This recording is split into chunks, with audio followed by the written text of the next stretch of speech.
I'm fascinated by this dysregulated nervous system stuff, because to me it makes more sense than the whole chemical imbalance theory malarkey. We have no proof about antidepressants and how they actually affect the brain and whether or not they work long term. So I'm interested in this dysregulated nervous system stuff.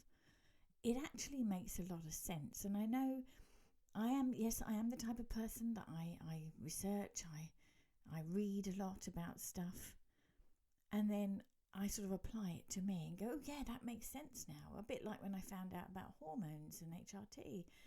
Oh, that makes a lot of sense as to why I'd started to feel unwell around my 40s, because I was perimenopausal.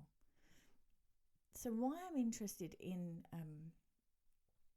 the nervous system stuff is because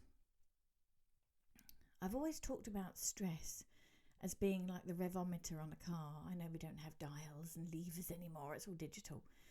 But when you revved a car, the lever would move up, so it would shoop, and then when you stop revving it, it would go back down again, and it would idle, it would sit at like a baseline. And stress is a bit like that. Something happens, the stress causes the stressometer to go up, the thing goes away, and with a healthy nervous system, the revs or the stress levels go back down into an idle, healthy state, a state of safeness and not having to be hypervigilant. So if you think about it, at a week old, I never saw my birth mum again. I never heard her voice, smelt her smell, had the comfort of her. And even though I was looked after, I would say that's a pretty traumatic event. Cognitively, I would have no memory of it, no pictures in my mind, but physically, my little chubby body, I was a chubby baby, was stressed. And I think that since then, my stressometer has been very sensitive. And so when things have happened, my stress levels have gone up quite quickly, and they take a very long time to come back down. And knowing this is where it sort of, I feel this links into the nervous system. And that, my nervous system has been on a kind of hypervigilance, a hyper state of alert my whole life. And there are times when it's been numbed by medication, or life has just generally been quite kind to me and I've sort of plateaued. And then something else has happened, whether that's a bereavement, or breakup of a marriage, or even a good thing like having a baby. I was very poorly after I had my daughter. And rather than being postnatal depression with all its sort of textbook symptoms, I was actually postnatally anxious. I was terrified of getting things wrong. I was terrified of going to sleep in case she needed me and I let her down. And that, again, I think is down when I was in the hospital. I'd had my daughter, it was the middle of the night, I'd fallen asleep, and a bank nurse came in, and this is not, I don't know why I put bank in there, but a nurse came in and she told me off for being asleep because my baby was screaming. Now, I'd not long given birth, and it had been quite a long labour, but that is all it took. That one comment from that nurse about I should be awake and be there for my baby.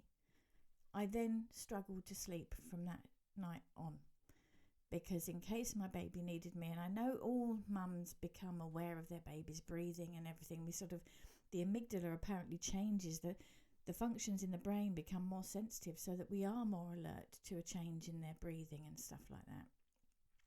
But just that one comment, my nervous system was already so sensitive. Another word that I've had a lot. And it makes sense. I'm sensitive. I've had a sensitive nervous system. I have a sensitive nervous system. And it was that one thing, and that was enough for me then to really struggle to allow myself to sleep, because I was fearful that I would let my baby down. So yeah, I'm really interested in this nervous system stuff, and I'm thinking, a damaged nervous system, anxiety, and anxiety can take many, many forms. For me, it was generalized anxiety disorder, panic disorder, social anxiety. I've always had a problem around food, in that I've always been a selective eater. Not a picky eater.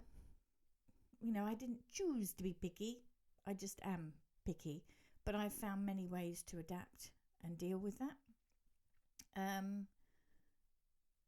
But yeah, so sorry, I was trying to think. I've had to write notes over here, look. So you've got your anxiety, which is a damaged nervous system.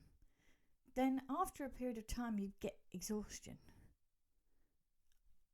And then probably or possibly depression.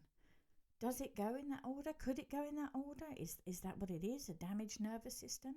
The anxiety starts first, or the stress, or whatever it is, the stimulant side of nervous system, where you're hyper aroused, so you're angry, anxious, stressed. And then in the middle comes the exhaustion after the long period of living in that hyper state. And then you fall into the hypo state, which is the depression, the heaviness, the slowness. So the speediness eventually leads to the exhaustion and the slowness. And I'm aware I've waffled for a very long time, but I'm really interested, and I'd love to know not everybody else's, because there's too many people on the planet, but I'd be interested in other people's opinions about the nervous system. I'd love to hear more, and if you can recommend any books.